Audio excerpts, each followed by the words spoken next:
everyone, so 1000 Tales here. Few changes on the videos. I'm changing my setup. The light is not the best, but yeah, it does the job for now. Next video it will be improved. So a lot of people ask me how do I finalize my tracks done on the Digitakt only. I'm not gonna lie, I use a very lazy process to this, which is just record a 2-track, straight from the master to the computer, as easy as that. And after that, I just use a few things in Bitwig and run the track through my outboard and print it out again. It is not that complicated, and I think it's a good method and fast one to have tracks done right.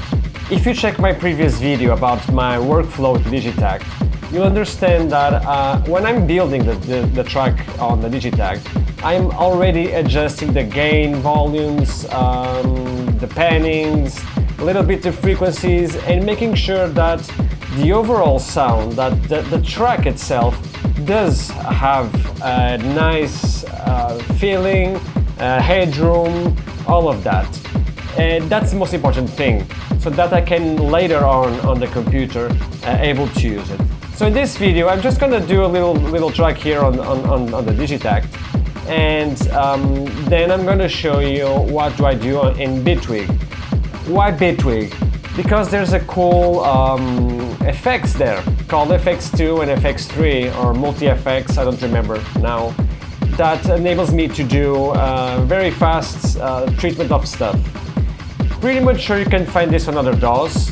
It's not exclusive for Bitwig, I think, but let's dive into this. So I have my track running here. I think I'm just missing a synth, if I'm not mistaken. Yeah.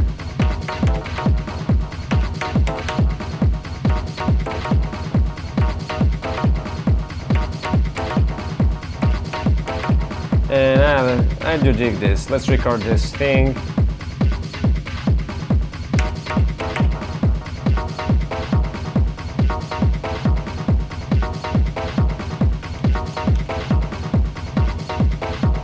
Yeah.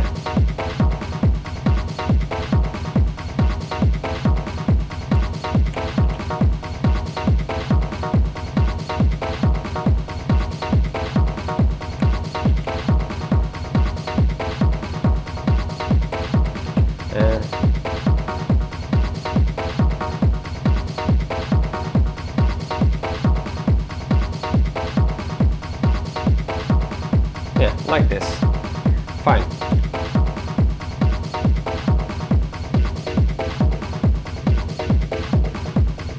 And let's just go with our normal way of doing this, right? So let's record this gem. So let's go on to this and let's record our track. I'm gonna do a dance floor stuff, so let's make an intro here. Small intro.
Yeah, I like this.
And the outro now.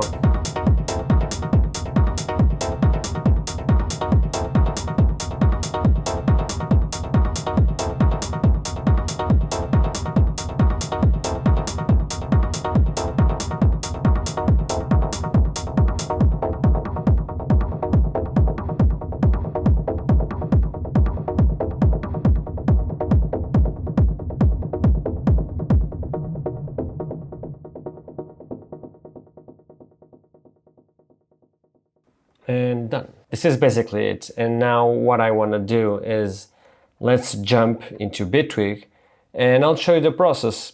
It will be fast. Like I told you, this is a small video, but I think it's very useful for you guys to understand one cool idea, I think, at least in my opinion. Now in Bitwig, what I do, I have here the whole track, right? This is what we call a 2-track, or the recording from the master. That's just about it. No multi-track, no nothing. With Overbridge in Digitakt 1, you could do multi-tracking. I'm using Digitakt 2 as of now, so I don't have Overbridge yet. But even so, even before that, I was doing exactly the same method I'm doing here. And the main reason is because I do think that the sum of all sounds do sound together going through the compressor of the Digitakt. And at the same time, it also saves me a lot of time, especially because I took care of how I could do things and how to set things up in ways that when I'm gonna work on the mixdown, everything is already more or less okay. I won't need to touch a lot of stuff into the track. So I already have here a little bit of setup. And what I do is basically I just loop my track and I put it to play, okay? And I'm gonna, as we go, I'm gonna address the things that I'm doing. So the first thing here is the multi-band effects too. So what I'm gonna do here, and what I do is I have this set to crossover at 190, okay? So lows will only go to 190. Everything upwards to that will not be affected. So I don't have anything inside here. See? Just on the lows. And the first thing that I want is Decapitator. Why? I just like to beefy up the low end of stuff.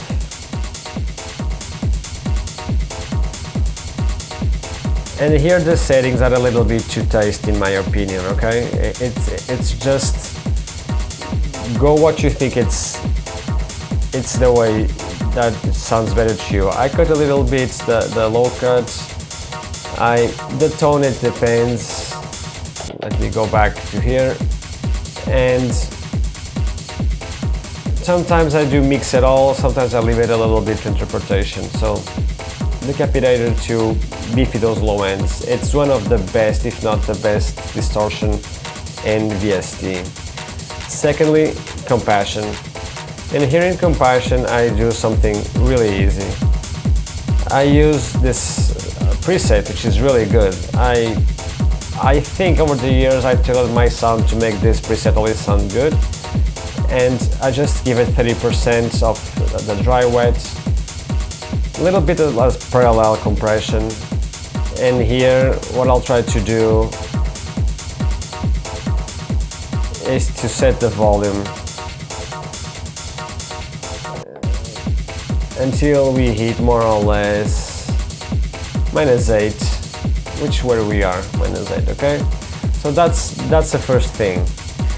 Secondly, what I'm gonna do is on the Multiband FX3, I have my low, mid and high, so lows are empty, and the crossover it's after 715 in this case. I never go by an exact number here. It's a little bit more about the track than a number. So first thing, I'll start with the highs. I got a super plate here from Sound Toys that I just want to add a little tiny bit of reverb.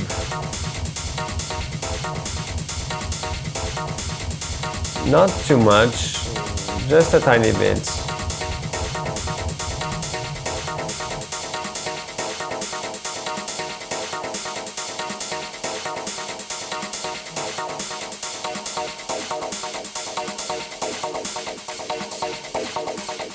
And just do it by ear, like I'm just setting things up in ways that I think they make sense, okay? I'm glad with this. And then on the mids, I have a Valhalla Vintage Verb. That's the same stuff. I'm gonna hit exactly the same thing, a low cut here, increase the high shelf. And I'm doing this to give the mid frequencies, where is the synth, a little bit more of room, dimension, okay? Without affecting too much what's beneath that and what upwards to that. The Vintage Verb will cause a little bit of reverb on the percussions. You see, I set the crossover around 349 here, so but it's okay. And I might get the early diffusion a little bit less. Good. And now the other thing I'll be adding up, it's an equilibrium. So first thing that I'm gonna do here is bring a low shelf into side, a mid low shelf, and to make sure of things, I'm gonna just do a low shelf here to make sure that I don't have anything stereo in this area here until like 100. Now let's listen back to this again. And now on my mid low shelf, so only mono, I'm gonna boost this a little bit around this area, okay? And then I'll increase the highs. Normally a high shelf around 3K. And now it's the part where I need to work my synth, right? And I use this visualizer from spectrogram from Tokyo Dawn Records Prism, which is free, to help me see where is my stuff. So this is a preset I use for RMS and how you feel it as a Newman. This was done by my good friend Matthias Friedel, but I also use this one as well. And normally I don't want it fast, but it's gentle, even slow sometimes, so that I can understand what I can do here. So for peak, I'm gonna use a Butterworth.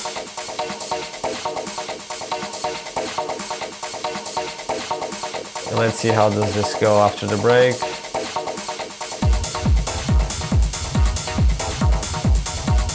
Good.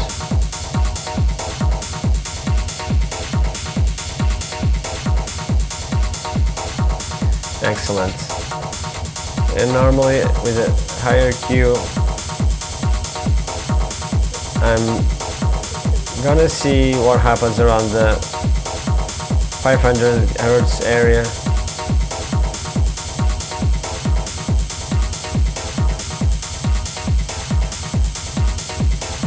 No, but it says that small boost here will help.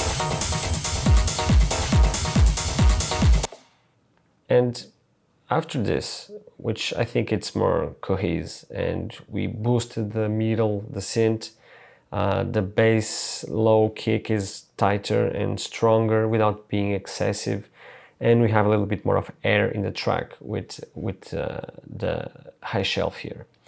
And what I do afterwards is I am lucky enough, and honestly I work for that as well, I invested in some outboard gear. So I have Elysia Karacter, which is, let's call it a color rack unit. It's a distortion, but I see it more as color. An Xpressor from Elysia as well, which is a compressor, and then SSL Fusion, which I see it a little bit like a finalizer who does a little bit of everything, okay? But it can be used as any other effects for color, EQ. It fits a lot of hats. I'll try to show you the settings. I'll put it on the screen. But honestly, I don't even think it makes sense to show you the settings or to try to mimic those settings, because you gotta go by ear on this. I never have the same settings, so to speak. Sure, on the compressor, on the Xpressor, it does have a little bit of similar settings, but it's by track. Each track has its own sound.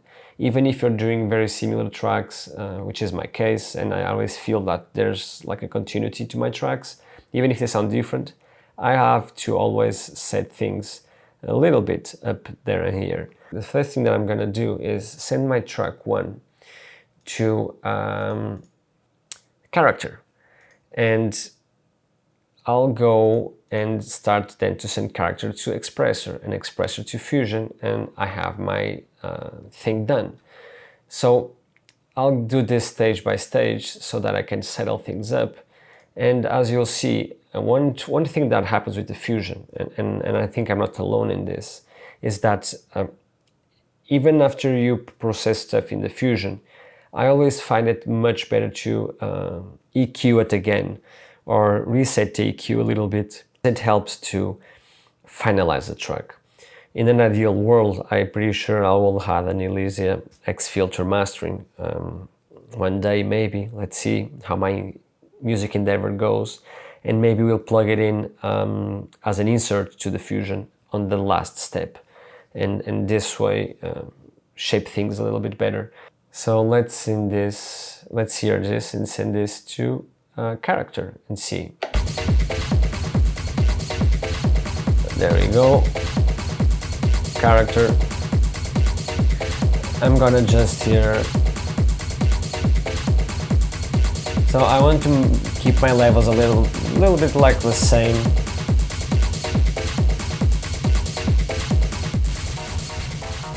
Too much.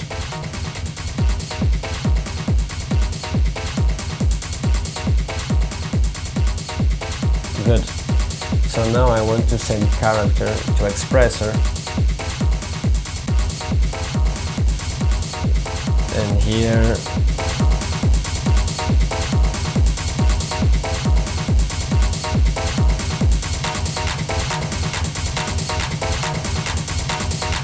I'm tweaking up a few things over here. So I'm giving it more release, so that the transients are kept and not compressed. A very fast release as well, around 1.6 for the ratio. I use the warm algorithm from the Elysia to give a little bit more warmness. The sidechain filter, it's around 300-400, so it leaves my Lowend clean.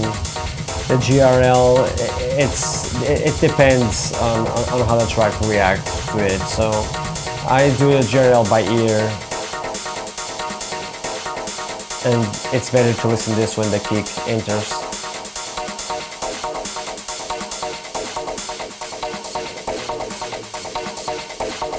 Keeping track of the levels here.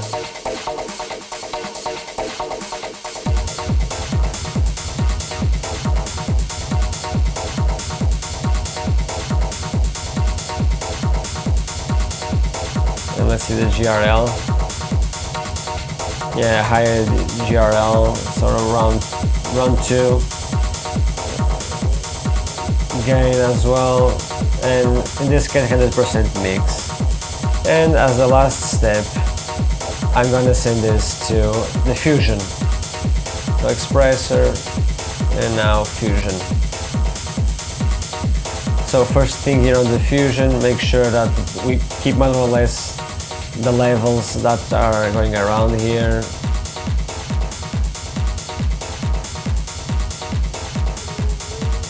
And yes, so vintage drive, that's essential. Now the EQ, more hair, so higher shelf, something at 16K and around plus 4, plus 5. Lowend, low shelf around 70 and about 1.52 dBs extra. I have the high field HF compressor. Instead of using the high frequency compressor, I'm using the LMC, the low mic compressor from SSL here. So just set to taste. The stereo image here, I use a little trick, which works well if you have your low shelf just for side. So I give it a little bit of space and width it, so it gets the track it gives the track a more sense of wideness of body, which I dig honestly, and it makes the hats as well sound more setting up on a more real plane, if you want to say. And then I'll turn on the transformer from the SSL that I like a lot, and check my levels. And in this last stage, what I do here is I try to make this go around 6 dB in my mix bus, okay? Which is more or less the same here. And finally, to check if everything is good or not, okay?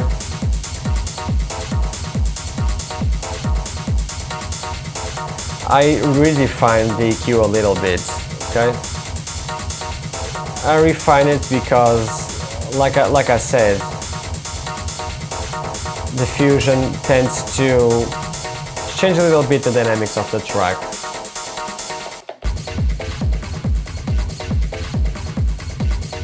And here I might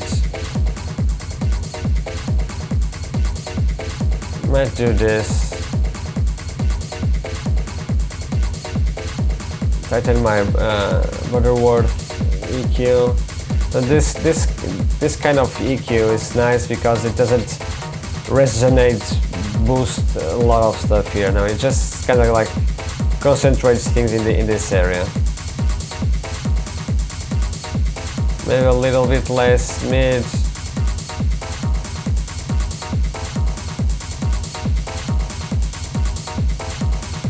Always A/B to see how things are.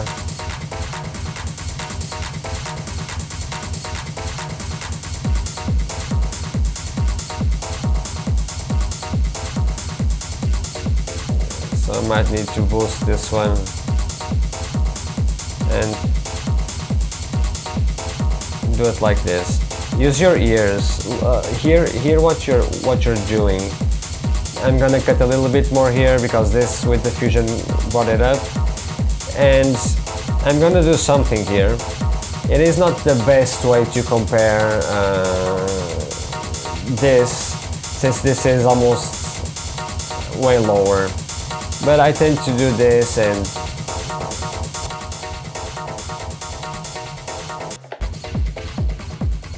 so this is clean or just EQ and decapitator and all, and now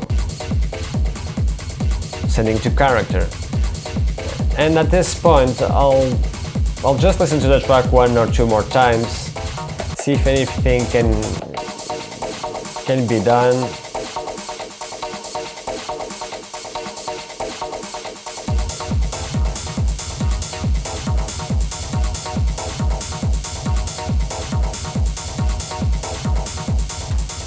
And in this case here,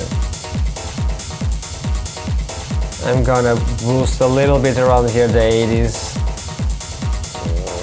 a little bit more, just a tiny bit, to get that kick extra punch. And this is a noisy track for sure.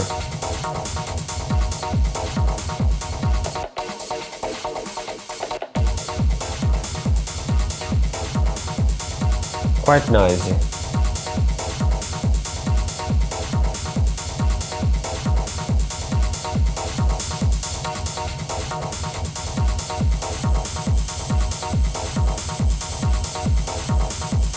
More around this area. Yeah, that's about it. And yeah, this is my process. As you, it looks fast. I think it's fast for me because I've been doing this for quite a while, and I know very well how I produce music and where do I want to go. So it makes this easy. But the recipe is this one. I do change many times here the effects on mid and high, different reverbs, different plates. Experiment with this. Plus, what is your friends here? See, this is just very little adjustments, not that anything crazy. You don't need to go crazy on this. But mainly, I'm not even graphically looking at this. I'm using my ears. That's the most important thing. Forget what you're seeing here. Use it as like, if you are not able to ignore what's going on around here, just try to close your eyes and pick a point and see what happens while you sweep around here and what we encounter when you're doing this. With time, this gets better. And honestly, I find that subtle gestures greatly improve a track, and you don't need to go crazy. And yeah, having a visual feedback is always cool. I'm not gonna lie, and it can help you identify a few things that looked okay, but they aren't. And I'm sorry guys, but I need to do something here, which is, now that I explained this and everything is cool, I'm gonna go back to my default view so that I can pleasantly see how things are. But I recommend you to try your own, build your own chain. If you are on a rush and you don't want to spend a lot of time going crazy, this method of recording the master or the 2-track is good. And as you can see, there's no craziness, no magic, no anything. Small things, color, volume, tiny changes, reverb, are your friends, all in small dosage. You can go crazy for sure, depends on what you're doing, but I tend to find that small dosage of each thing, more to the ear, less to the eyes, that helps a lot. I hope this video kind of inspired you, and honestly, after receiving so many questions on Discord about this, I'm just explaining it how I do it. If you have any other way you do this, if you have any other solution for people who record to bus or to track stems or from the master like I did here, please share in the comments. You're more than welcome. I love to learn new techniques and learn with the people, so feel free to drop a comment. And as always and as usual, like and subscribe. That will help the channel a lot. Check the links below, and I'll soon be back with more stuff. These 2 past weeks were a little bit crazy. I couldn't mentally do anything. Life happens, basically. And then I had to go to Super Booth on work. So yeah, I'm sorry for the delays, but I'm back on track, and I'll see you soon. Bye.